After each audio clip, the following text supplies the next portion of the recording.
In the late summer of 490 BC, the fate of Greece, and perhaps the foundations of Western civilization, balanced on a quiet stretch of beach called Marathon.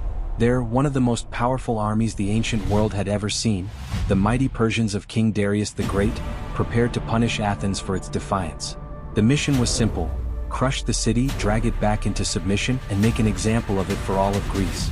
Against them stood a ragged force of citizen soldiers, farmers and potters, shopkeepers and craftsmen. By every rational measure, Athens should have been annihilated. But instead, the impossible happened. Against overwhelming odds, Athens not only survived, it won.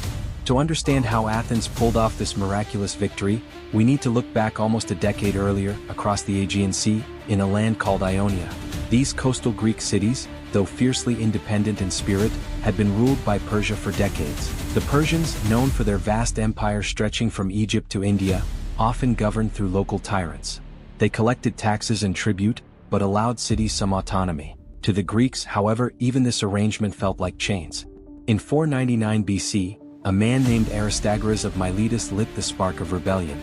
Knowing he couldn't defy Persia alone, he sailed west in search of allies. He first tried Sparta, Greece's ultimate military power.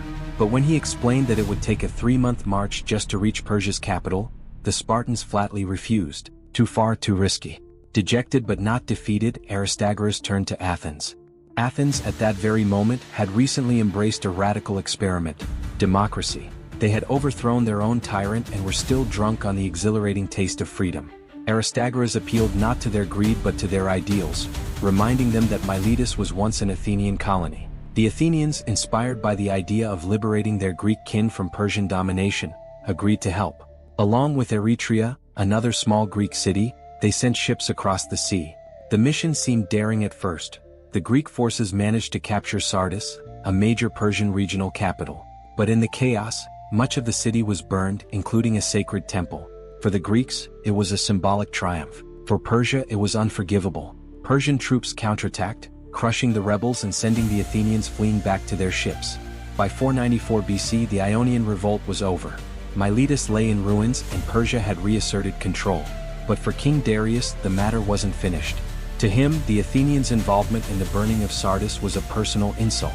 According to the historian Herodotus, Darius even ordered a servant to remind him every day at dinner, "Master, remember the Athenians."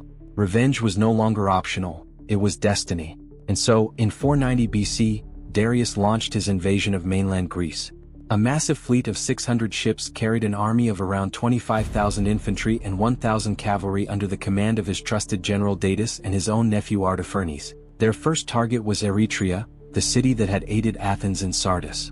The Persians besieged it, captured it, and burned it to the ground. The survivors were enslaved. With one rebel punished, the Persians turned their gaze to Athens. Their fleet landed at Marathon, a long, flat plain only 26 miles from the Athenian city walls. The choice was strategic. Marathon offered open terrain perfect for deploying Persian cavalry, their deadliest weapon. The Persian plan was textbook. Archers would rain down arrows to weaken enemy formations. Cavalry would charge to break the lines, and infantry would move in to finish the job. Against this combined force, the Athenians seemed doomed.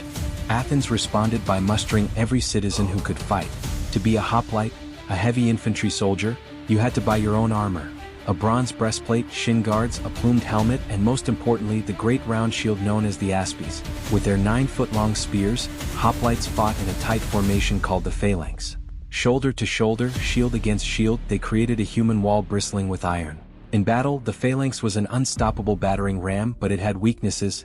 It was slow, rigid, and vulnerable to attacks from the sides and rear, exactly the kind of assault Persian cavalry excelled at delivering. The Athenians could muster about 9,000 hoplites. Their only allies were the small but loyal city of Plataea, which sent 1,000 men, a gesture Athens would never forget. Still, they were outnumbered 2-1, and the Spartans, whom Athens desperately appealed to for help, refused to march until their religious festival ended. Athens would stand alone. Command of the army fell to 10 generals, who argued bitterly about whether to fight or wait. Half urged caution, hoping Sparta would arrive in time. But one man, Miltiades, argued fiercely for immediate action. He was uniquely qualified. He had once served in the Persian army and knew their tactics. He warned that delay was deadly. The longer they waited, the greater the risk of betrayal within Athens. It was Miltiades who finally persuaded the war archon Callimachus to cast the deciding vote for battle. Still, there was one obstacle: the Persian cavalry. As long as the horsemen guarded the plain, the Greeks could never risk an advance. Then, suddenly the opportunity came. For reasons still debated by historians, the Persian cavalry was absent from the battlefield. Perhaps they were being reloaded onto ships for a surprise attack on Athens. Perhaps they had been sent off in search of supplies. Whatever the reason, Miltiades knew the moment had come. Without cavalry, the Persians' greatest advantage vanished. He devised a bold plan. Normally, a Greek phalanx was 8 ranks deep across the line. But Miltiades thinned out his center to only 4 ranks, leaving it seemingly weak, while he reinforced his flanks to extraordinary strength. The trap was set. When the Persians attacked, their elite troops would crash into the Greek center and push it back, while the powerful Greek wings would overwhelm the Persian flanks, swing inward and encircle the enemy. At dawn, Miltiades gave the order. The hoplites began their march, 10,000 armored men advancing steadily across the plain. Then, at a signal, they did something shocking. They broke into a run. Nearly a mile separated them from the Persians, and the sight of heavy infantry charging headlong across the field must have seemed like madness. But it was genius. By running, the Greeks minimized the time under Persian arrows and struck with terrifying momentum. The clash was brutal. On the wings, the heavily armored hoplites smashed through Persian levies with ease. Bronze and iron cut through wicker shields and cloth armor. The Persian wings collapsed almost instantly, fleeing in terror. In the center, however, the Persian elite pressed hard. The thinned-out Greek line buckled, retreating under the weight of the assault. For a moment, it seemed Persia had broken through. But then Miltiades' trap snapped shut. The victorious Greek wings wheeled inward, striking the Persian elite from both sides. Surrounded, their discipline collapsed. Panic spread like wildfire. The mighty army of Darius broke into a desperate rout, soldiers scrambling for the safety of their ships. Many fled into the marshes where they were cut down. Others drowned as they tried to swim away. The slaughter was staggering. Herodotus records that 6,400 Persians died that day, compared to just 192 Athenians and 11 Plataeans. Even more astonishing, the Greeks captured 7 Persian ships, a humiliation the King of Kings would never forget. But the ordeal wasn't over. The Persian fleet, though bloodied, still threatened Athens. Racing around the Cape, the Persians aimed to reach the undefended city before the Greek army could return. Exhausted but determined, the hoplites performed one final miracle. Leaving a small guard at Marathon, the rest marched and ran the 26 miles back to Athens. When the Persian fleet arrived, they saw the same Greek army already assembled, armored, and ready for battle. Demoralized, the Persians turned back. Athens was saved. The Battle of Marathon was more than just a victory. It was a revelation.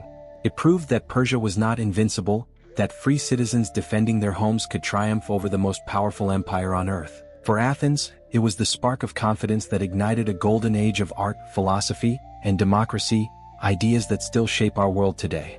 The legacy of Marathon endures not only in history but in culture. The modern marathon race commemorates the legendary run of a messenger who carried the news of victory back to Athens. But the true legacy lies in the lesson that a small group of determined people, united by courage and discipline, can defy impossible odds and alter the course of history forever.